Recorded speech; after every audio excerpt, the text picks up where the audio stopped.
This short video from the National Center for Equitable Care for Elders will provide health centers with an introduction to care mapping as a tool to achieve better health outcomes for their older patients. The number of older adults in the United States has grown significantly in recent years, projected to nearly double within the next 4 decades. This growth is reflected in data from health centers across the country, with the patient group of those over the age of 65 continuing to noticeably increase. As our country ages, health centers should develop strategies to identify and address the unmet care needs of their older patients. One available strategy to document and address social needs is care mapping. Also known as social mapping, care mapping is a tool that can be used to help patients, families, and providers understand and organize caregiving roles and to visualize family care structures. Care mapping is a visual representation of a patient's care network. It identifies gaps and helps determine structures that work well and should be supported. It connects caregivers of older adults to available supports, providers, and community services, and is a constantly evolving conversation tool for a patient's care. So who can develop a care map? Ideally, it's drawn by the patient themselves, but can also be created with a provider or other member of the care team. It can be developed in a variety of settings, including during clinic visits with the patient or caregiver, in family meetings, home health aid trainings, and more. Who benefits most from a care map?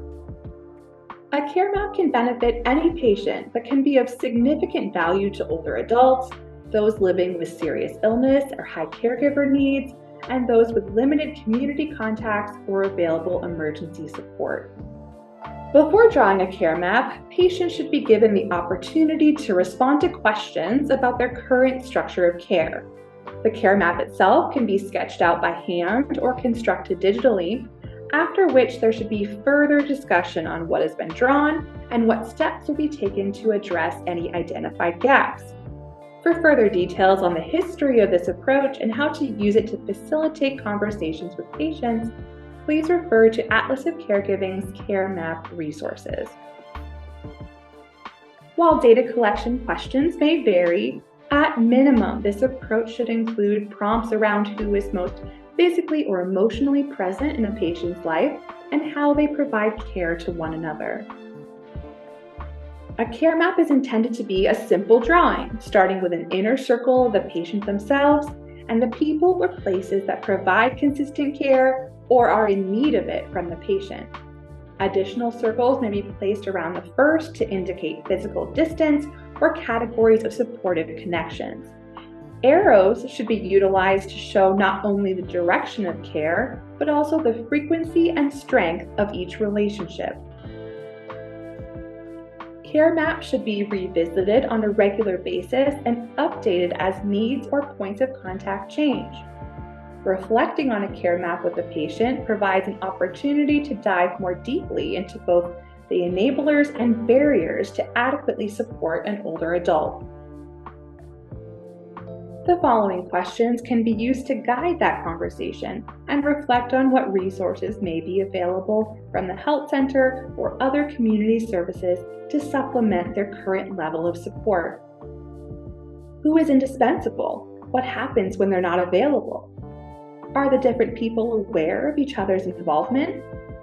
What are the different kinds of care and skills that people provide?